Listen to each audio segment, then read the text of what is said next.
हई देखल जा बारे कहरवा लाचारी गीत बिरहा जगत में कैसेट की दुनिया में लिया वाला के रहल डॉक्टर हीरालाल सैनी जी। ये तरज के हमारा गुड्डू प्रधान जी को मलकाइन बड़ा प्यार से कहे लिया गावेली। आज बड़ेरी बोले कागा हो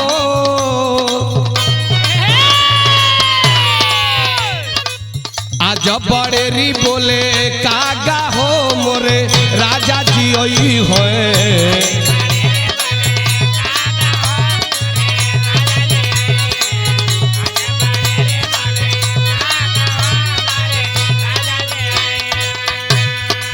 राजा जी आई है मोरे सैया जी आई है मोरे राजा जी आई है।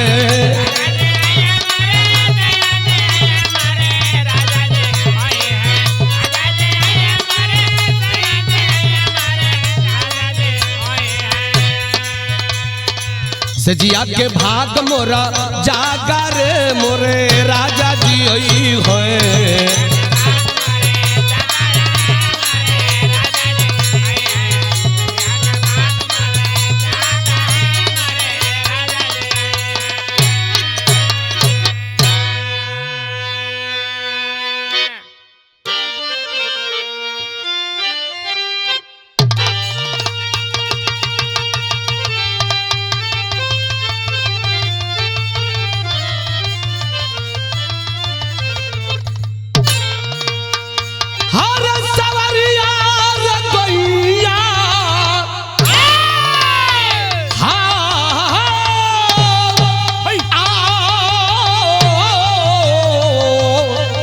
भोले बाबा हर जोगिया हो मोर राम।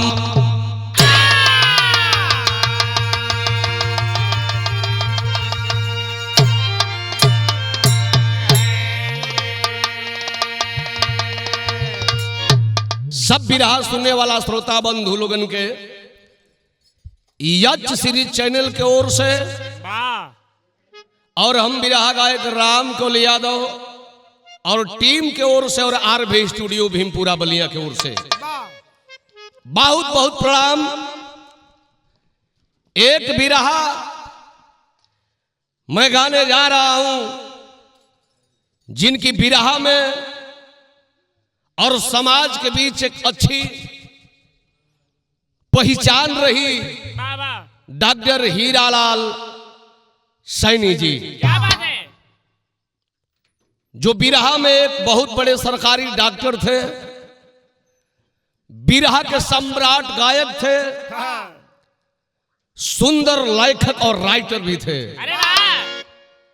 यह बिरहा आप सबके बीच में यच सीरीज चैनल के ओर से जेकर नाम पर तमाम बिरहा हम गा के भेजले हैं। यच सीरीज चैनल केकर चैनल हो? केकर भैया?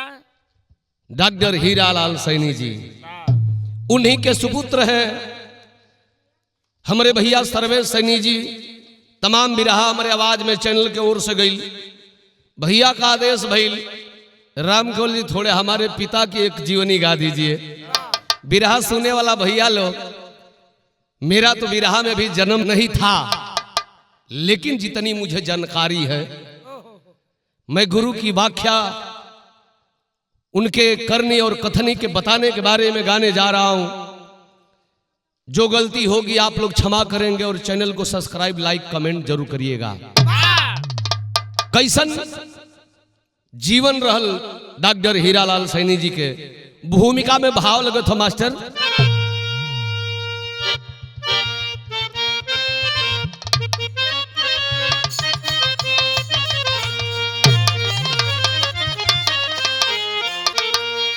अरे बिरहा सम्राट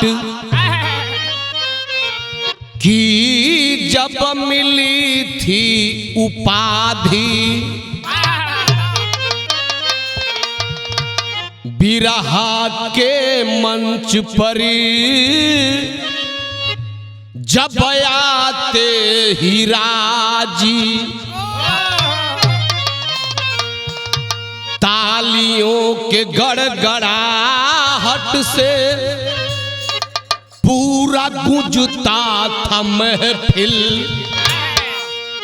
धैर्य से सबको दिल में समाते ही राजी। दिल्ली कलकत्ता बॉम्बे में मच जाता हाला, अरे बिरहा के बादशाह कहाए हीरा जी। कभी श्यामलाल करके महफिल उजाला, ताली ठोक करके बिरहा को गाते हीरा जी।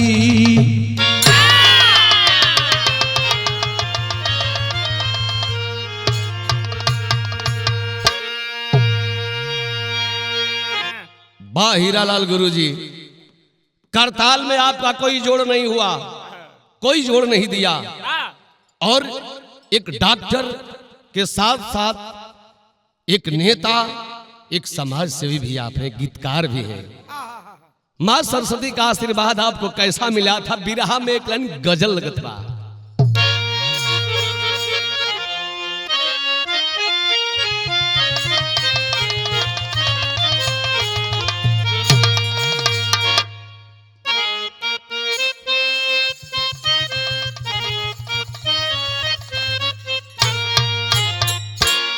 हमारे कैमरामैन बैठे हैं अनिरुद्ध जी। अरे वाह बाबू अनिरुद्ध जी, हाँ।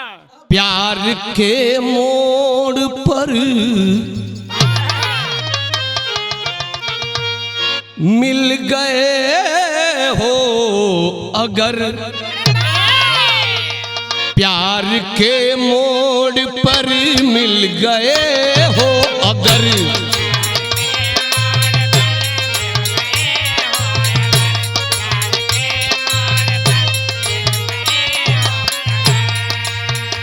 फिर से मिलाने का वादा करो जिया।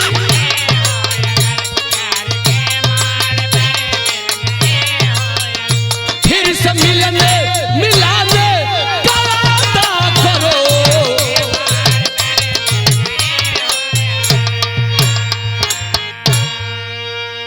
और स्टूडियो में बैठे हैं अपने जमाने के बिरहा के सम्राट नरेश यादव जी और हमारी भाभी मीरा मूर्ति जी। आ गए हो तो जाने,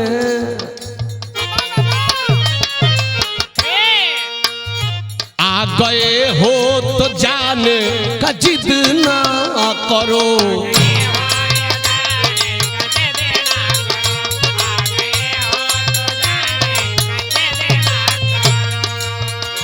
आ गए हो तो जाने का जिद ना करो, जा रहे हो तो आने का वादा करो,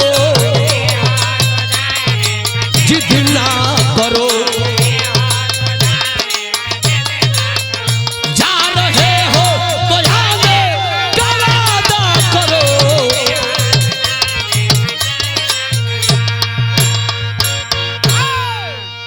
लेकिन बड़ा सुंदर भाव गुरुजी बिरहा में लिखल, कैसे मास्टर?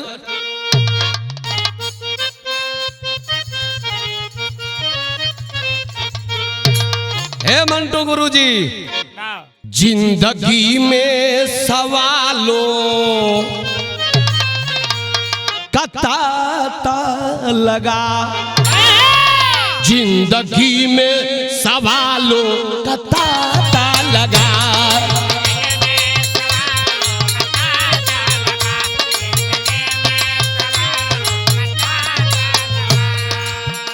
फिर जवाबों में आने का वादा करो,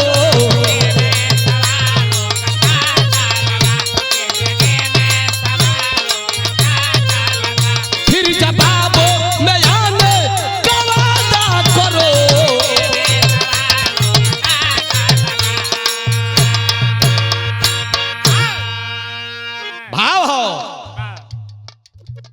जिनके किस्मत ने ही आज सोहरत लिया,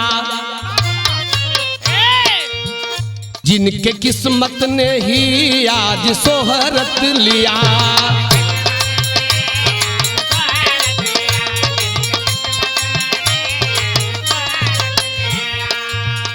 जिनके किस्मत ने भी आज सोहरत लिया, आज महफिल सजाने का वादा करो,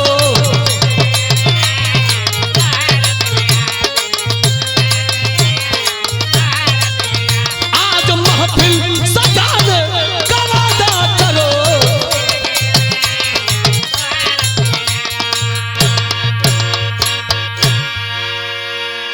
ई हवे से हमारे बिरहा का शुरुआत हो गई। मास्टर नज्म कलाई लगल,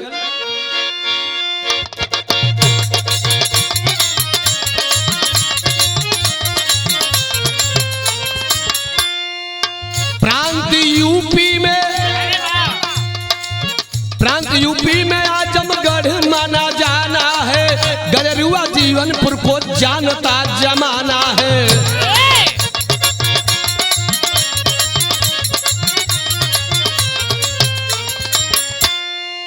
हीरालाल सैनी जी बिरहा के एक नायक थे, समाज सेवक बने जनता के भी लायक थे।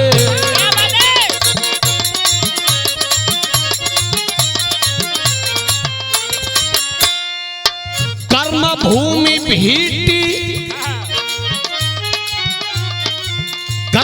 भीटी चौक मऊ का नाम बाड़ा था, राजनीति सेवा में बन गया अखाड़ा था।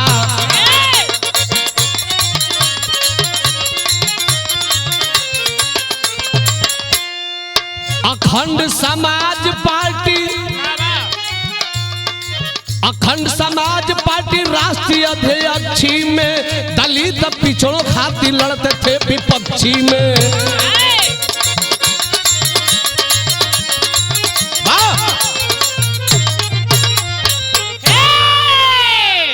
बात का समझ ले भैया, हमारे बिरहा का शुरुआत भइल बा। डॉक्टर हीरालाल सैनी जी का जन्म हुआ था 1/3/1956 में जन्म हुआ। जन्म भइल कहाँ भैया? आजमगढ़ जिला के अंतर्गत एक गांव पड़ता है गणेरुआ जीयनपुर। भैया हो वही गांव में जन्म भइल। धीरे धीरे पढ़ाई लिखाई में मन लागे लागल। पढ़ाई के साथ साथ बचपन से ही संगीत से लगाव हो गया। बिरहा गावे लगलन। जिनके बालेपन के गुरु मिले बाल दिन कवि जी, सिखावे पढ़ावे लगलन। अखाड़ा रमन घराना। जवानी में जब अइलो हो तो गुरु मिल गए उनको श्यामा कवि जी।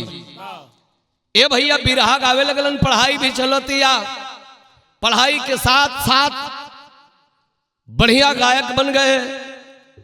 उसके साथ उनकी नौकरी लग गई, सरकारी डॉक्टर हुए। सरकारी डॉक्टर बनने के बाद उनकी पोस्टिंग कहाँ हुई? कहाँ भैया? हमारे गाजीपुर। पहली पोस्टिंग गाजीपुर जिला के अंतर्गत जखनिया हॉस्पिटल में डॉक्टर बने। ए बाबू धीरे धीरे समय बीता भइल का हो रानी सरंगा का तनी तरज लगत भैया।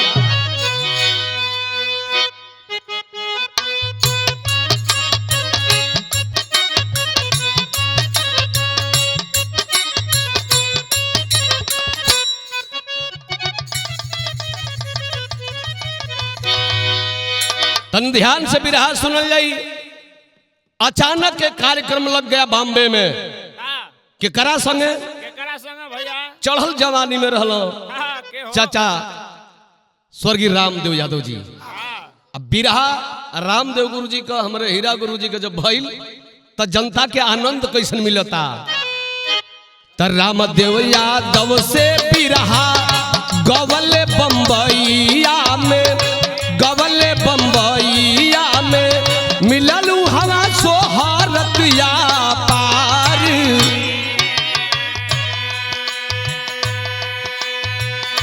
तालियों के गूंज से गूंजे बम्बे सहरिया बाबू बम्बई सहरिया हो खेला गल बिरहा लगा तार। ए भैया रामदेव चच्चा से बिरहा गौलन बम्बई में रात भर जनता आनंद ली, ताली से महफिल गड़गड़ाती रह गई। न रामदेव चचा दबे न हीरा चचा दबे, जोड़ कतोड़ लोहा से लोहा टकराए लगल, चिंगारी छटकने लगी महफिल में, नाम कमाने लगे और प्यार मोहब्बत मने दिल से लगा हो गया दोनों हमारे गुरुओं से, संगे संगे रहे लगलन। हालांकि बिरहा जगत में डॉक्टर हीरालाल सैनी जी ए बाबू बहुत सम्मान दुलार दिया करते थे। विश्वनाथ चाचा जी को, बेचन जी को, चंद्रकिशोर पांडे जी को और भोजपुरी के सम्राट गायक बालेश्वर चाचा के तो गीतियों लिख के दो, कई गीत लिख कर दिए। ए भैया इतना ही नहीं, कैसेट की दुनिया में कहरवा लाचारी गीत के ले आवे लखे रहल भैया डॉक्टर हीरालाल सैनी जी। ए भैया आखिर भइल का, अब तो एक और डॉक्टरी भी बा, गायकी भी बा, राइटर का भी काम करो थे। तबले लखनऊ में कुछ समाजवादी पार्टी में आपस में ताना तानी भइल, कलाकार सब सोचे लगलो कि आखिर हमनी का कलाकार है जाए कहीं पार्टी का गीत गावत नहीं जा, आई लोग अपने में तालमेल ना जब करी हो। आ गए समय 1993 कहो, शिवपाल काका एहर सोहर तनी भागत रहो, अब दल बल बने लगल, वही में सब कलाकार मिल के एगो पार्टी बना दिलन, जो ना पार्टी का नाम पड़ल अखंड समाज पार्टी। तई बिरहा गावेला हमारा कमेटी का लोग जे बा ई केहू के चढ़ावे में बहुत तेज रहलो नरेश भैया, जब चाप के आगे बढ़े लगबो तो पीछे वाला भागे लगी हो, पार्टी लोग बनवा दिए। ए भैया लेकिन भइल का यहाँ फिर एक लाइन तरज लगत बा,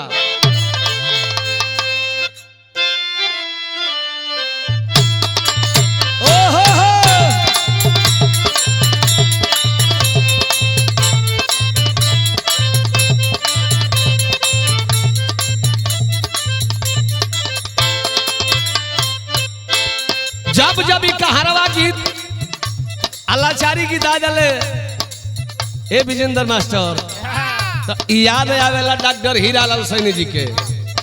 कैसे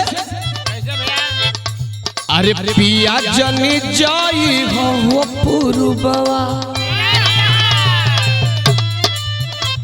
अरे पिया जनी जाई हो पुरबवा, उहा बंगलिनी आई बसई हो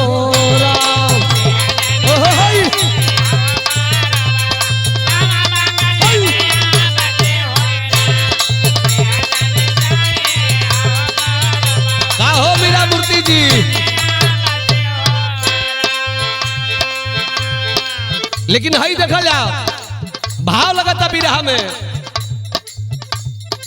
1993 का आइल समैया, 1993 का आइल समैया, नथु पूरा झूमाए लागल हो राम,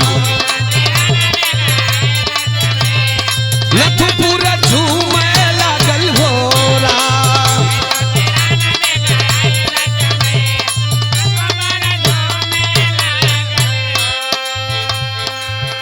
हाई देखल जा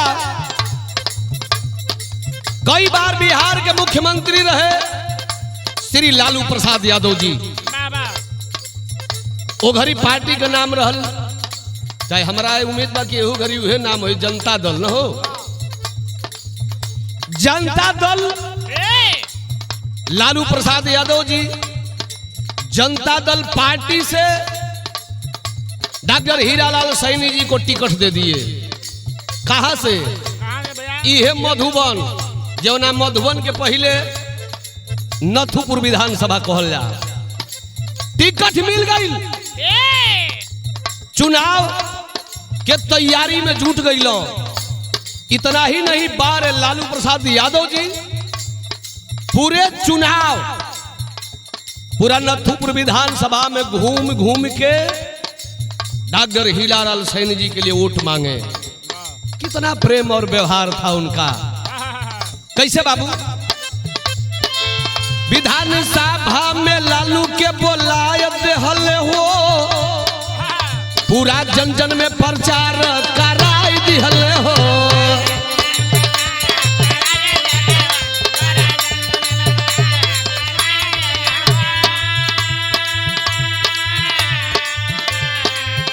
एक बात और बता देना चाहता हूं, सरकारी डॉक्टर सरकारी कर्मचारी चुनाव नहीं लड़ सकता। डॉक्टर हीरालाल सैनी जी सरकारी डॉक्टर थे, नौकरी अब 17 साल रहल, लेकिन समाज के सेवा के लिए, गरीबों की हक अधिकार की लड़ाई के लिए नौकरी से इस्तीफा दे दिए। ए भैया, विधानसभा में लालू जी के बोलाय देहल हो, पूरा जन जन में प्रचार कराई दिहल हो। पिछड़न का खेवे लगले देख नैया, पिछड़न का खेवे लगले हो नैया, नथुपुर झूमे लगल हो राम, झूमे लगल हो राम।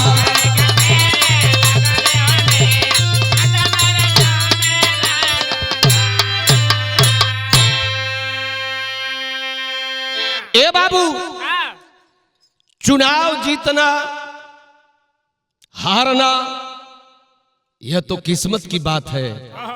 जमाना भी ऐसा हो गया कि अच्छे लोग चुनाव नहीं जीत पाते हैं, गरीब आदमी चुनाव नहीं जीत पाता है। क्यों? कि वो खून और मर्डर नहीं करता है। ए बाबू, आज धीरे धीरे समय बीते लगल, फिर एक कार्यक्रम लग गया। किन से? जो बिरहा के आज स्वर्गीय हैं पंडित परशुराम यादव जी से कार्यक्रम कहा लगल डॉक्टर हीरालाल सैनी जी के। फिर तरज बदलतिया।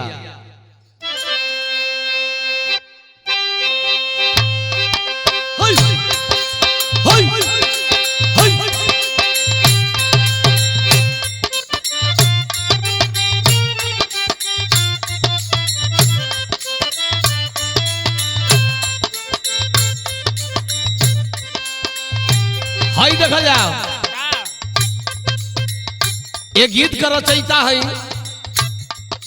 चूंकि लय बतावेला हीरालाल सैनी जी, ये गीत का रचयिता पंडित परशुराम यादव जी। गुरु जी एक बार अपनो गौले रहलन, लाइट में ना आए, तबले ये गीत परशुराम गुरु जी गवा दिलन स्वर्गीय रविंदर राजू जी से। उ गौले रहलन। अरे वो घड़ी स्वर्गीय ना रहलन, रविंदर भैया के गौले रहलन, परशुराम गुरु लिखले रहलन। कैसे? बोवली मोखीरावा रे,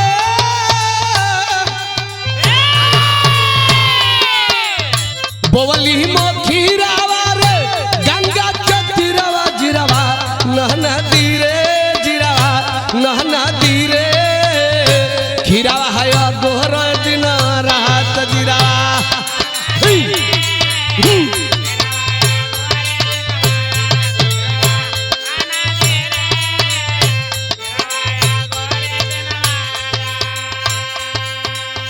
लेकिन बिरहा सुनने वाला भैया लोग देखो, फिर दुगो गुरुन का बिरहा होके जाता।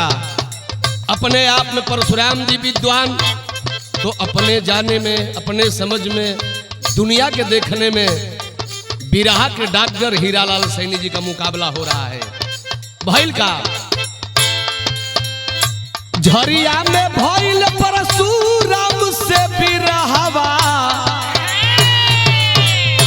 झरिया में भइल परशुराम से बिरहवा, हवा चमकल हो हवा चमकल हो हीरा गुरु को करता लऊ हवा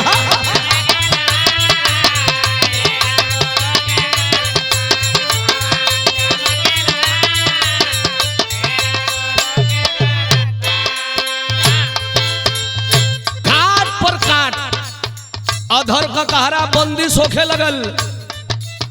झरिया में प्रोग्राम होता, मैं यूपी बिहार के लोग लड़कल हुआ सुने खाते कि हाँ तो आज दोनों विद्वान का बिरहा होता। भइल का बाबू डॉक्टर के साथे साथे रहले गीतकार हो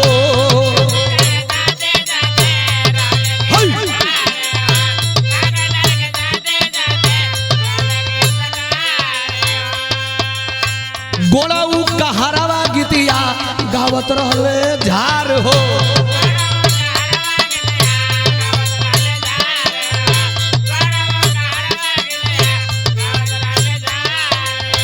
गोड़ाऊ कहरावा गीतिया गावत रहले झार हवा चमकल हो चमकल हो हीरा गुरु का करता लऊ हवा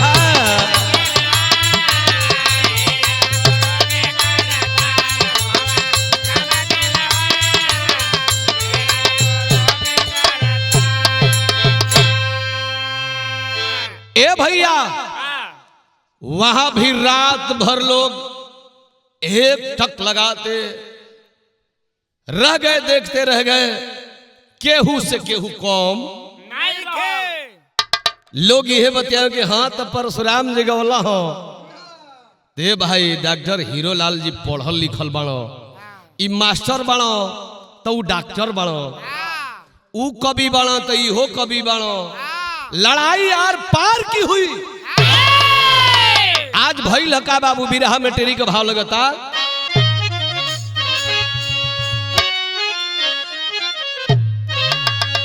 अरे बिरहा में अबू पता का फहरे ताली गरजे लागल बनले उ हवा सिरहा। लेकिन ए बाबू यह तो बात बिरहा की रही, थोड़ा हम ध्यान आप लोगों का लेकर चलते हैं थोड़ा पीछे की ओर। भाई लगा विदेशिया का भाव लगता। नथुपुर विधान सभा लड़ल चुनौआ हो, लखनऊ में मुलायम सिंह से भइल मिलना। पिछड़ा दलित के साथी हीरालाल सैनी जी, अरे भोजपुरी गीत को करले रचना। यूपी में तहलका मचावे वो लगले हो, हर जगह चमकल हीरा लाल के ताराना। इतना ही नहीं, समाजवादी पार्टी की प्रचार गीत लिखने लगे डॉक्टर हीरालाल सैनी जी। तमाम बिरहा तमाम प्रचार गीत आज भी यूट्यूब पर है। लालू प्रसाद यादव जी जितना उनका मीटिंग में गाना बजे सब लिखल ही कर रहल। भइल का और के लिख के दे रहली बालेश्वर गायक जी के हीरा जी गीतिया देवे कर पर चारा लगले गाई गाई गाना। कई एल्बम सुपर डुपर बजा बालेश्वर चाचा जी का, जिस गीत के रचयिता डॉक्टर हीरालाल सैनी जी। अरे वाह। ए बाबू आज धीरे धीरे भइल का हो तरज फिर बदलतिया।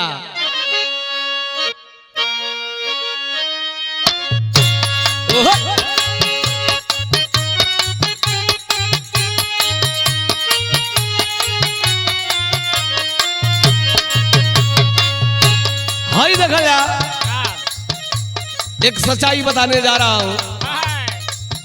बिरहा जगत में बिरहा के गायक लोगन में बालेश्वर चाचा के संगे रहत रहत हीरा चाचा।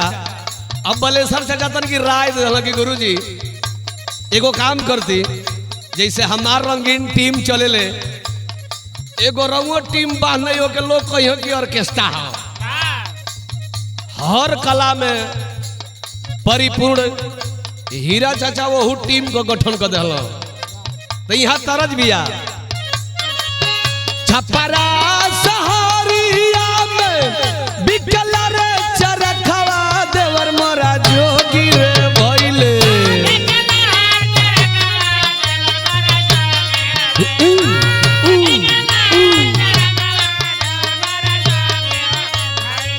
बिकल रे चरखवा देवर मोरा जोगी रे भइले।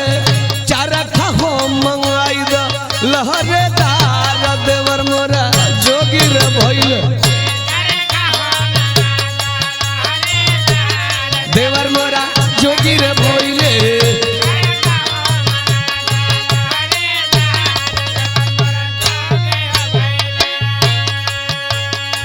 लेकिन तो हई देखल जा भइल का बिरहा कता जा रहल झूठ सब हुजुमवा हीरा लाल सोचे हो लगले।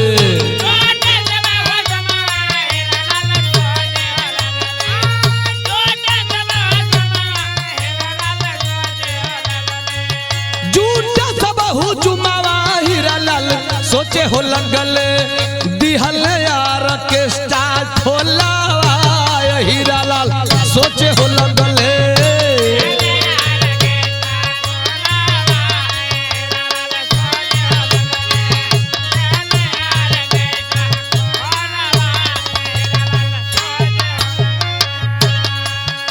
ए बाबू ऑर्केस्ट्रा टीम भी बनवा दिए, 5-10 लोग जिए खाए लगल। भइल का बाबू गवल ना की राती हो उनकर ओराई हो।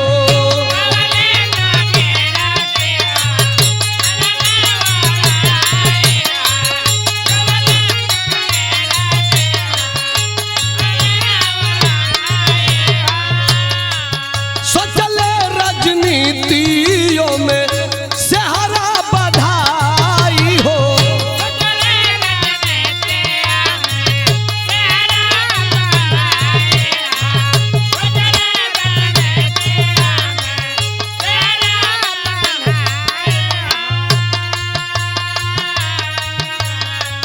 जगह जगह एड़ावा जमाय हीरा लाल सोचे हो लगले।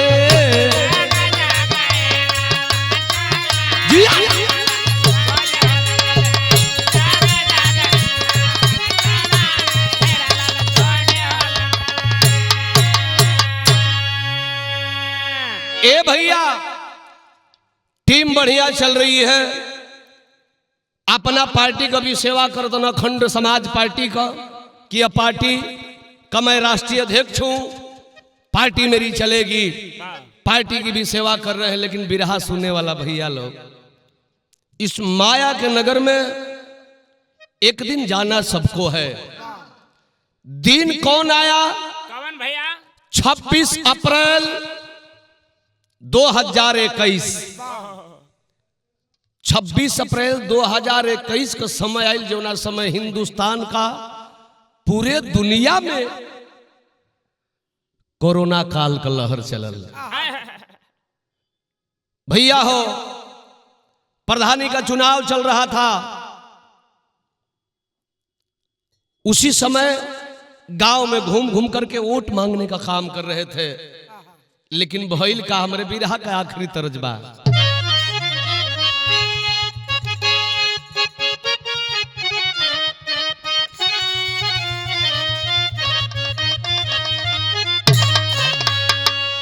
यहा तरज से सुंदर भाव, इ तरज तो गुरुए जी वाली हो, लेकिन भाव ऐसन बा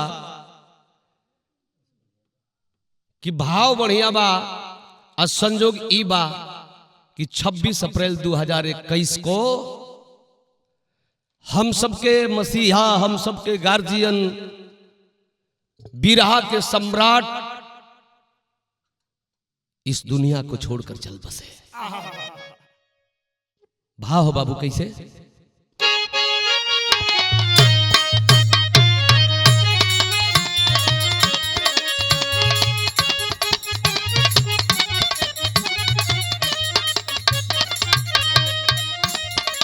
तने ध्यान से सुनल लई भइल का। अरे जगवा में नमवा हो कइले, अरे जगवा में नमवा हो कइले, जन धन कामइले।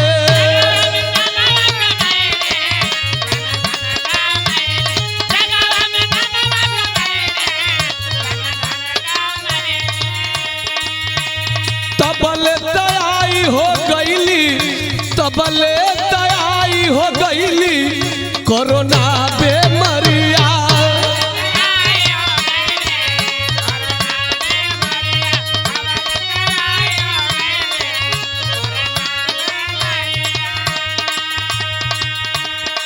हे प्रभु ई कौन दिन देखौला, पूरा परिवार हज रोवत बा।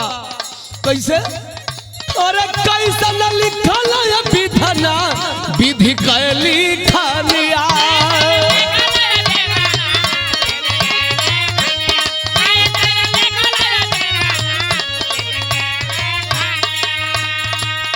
अरे अचके में चोरी होती हले, अचके में चोरी होती हले अपना सारी रिया।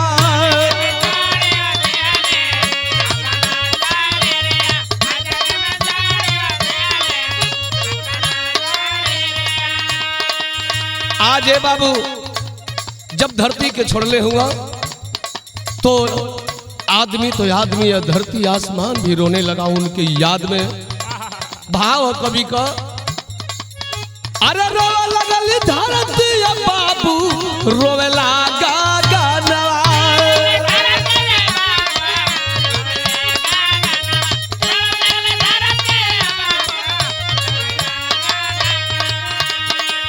अरे बिरहाया नाथ हो कइले, बिरहाया नाथ हो कइले छोड़ल नागरिया।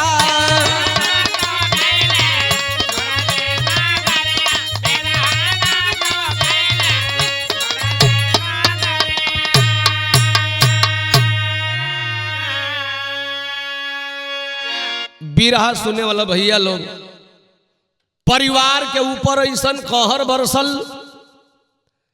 बेटन में सबसे बड़ बेटा सर्वेश सैनी जी बंबई हुआ। कमलेश सैनी जी आज वर्तमान समय में भीटी चौक पर जो बिल्डिंग है जहां बेचन भैया आके रहे, उ मकान पर हुआ। अखिलेश दुर्गेश दोनों भैया लखनऊ हुआ। बेटी अर्चना अपने ससुराल है। घरवा बाके भैया उनकर पत्नी चंद्रावती सैनी जी फोन कह के सबसे बताओ तड़ी कि तुम लोग का पापा ये दुनिया में नहीं हुआ। आज भाई लका बाबू बिरहा में अल्लाह का भाव लगता।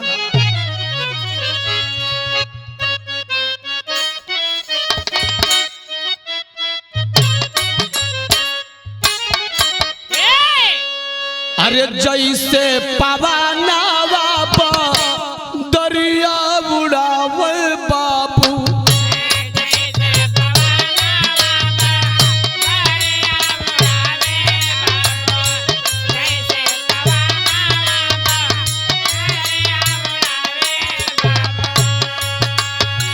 हीरा लाल गईले सब रोवे सुधार।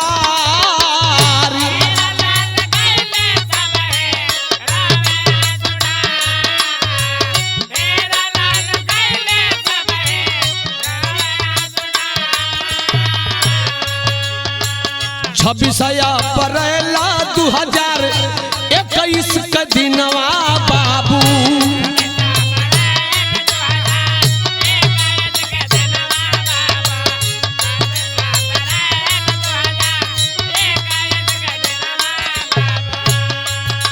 आरे छवले पमातम छोड़ के गईले संसार।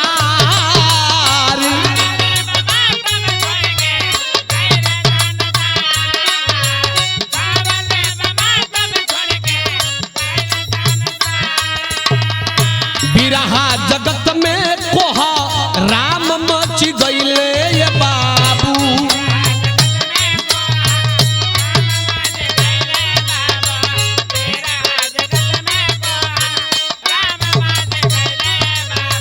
जेहि सुन धावल आवे उनके दुआर।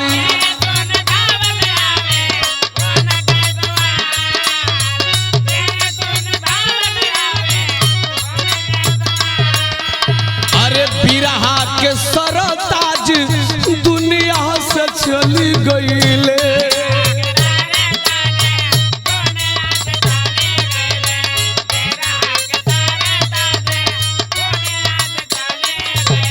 सोच का लहरा दौड़ी गईला उ सवारी।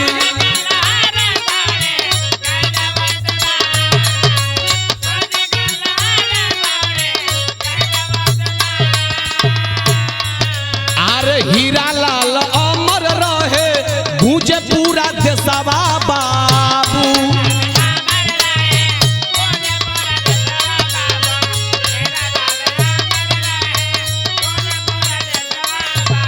मिलजुली कई दियाले अंतिम संस्कार।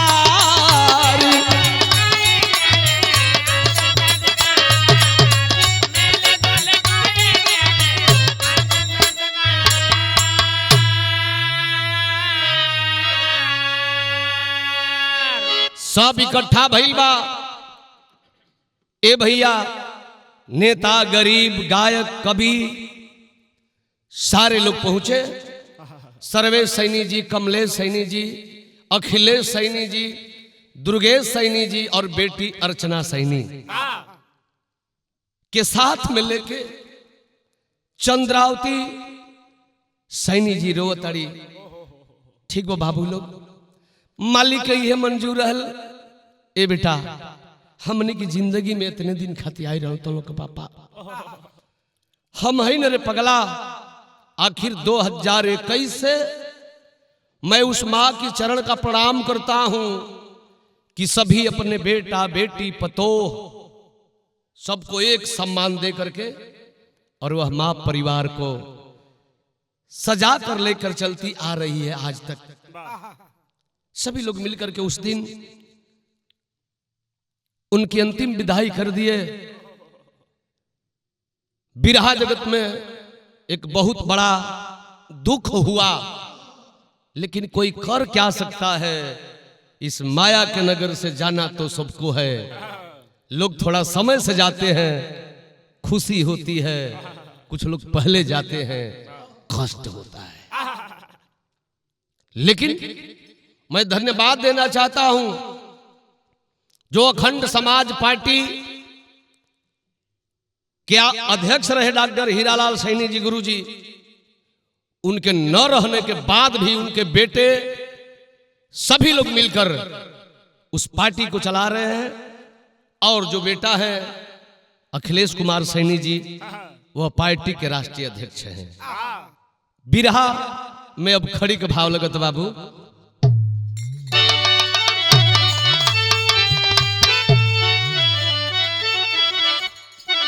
गायक बन के नमवा कमाय गईले, सारी दुनिया के छोड़ के पराई गईले।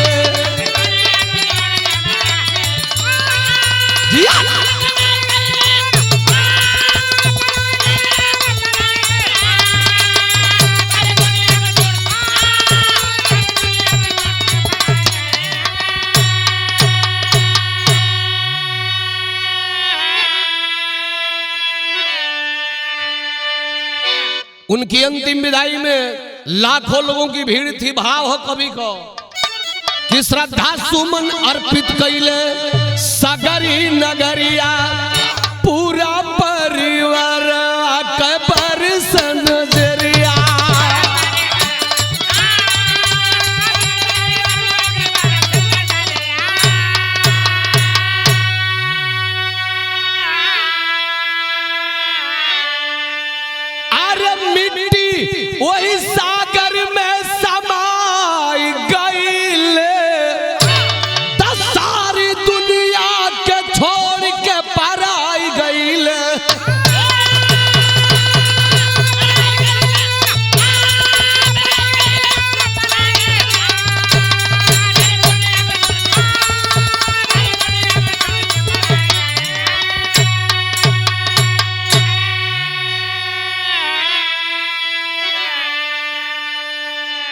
कर्म इतना करके अच्छा गए कि लोग कहते हैं कि जब तक सूरज चांद रहेगा तब तक डॉक्टर साहब हीरालाल जी आपका नाम रहेगा।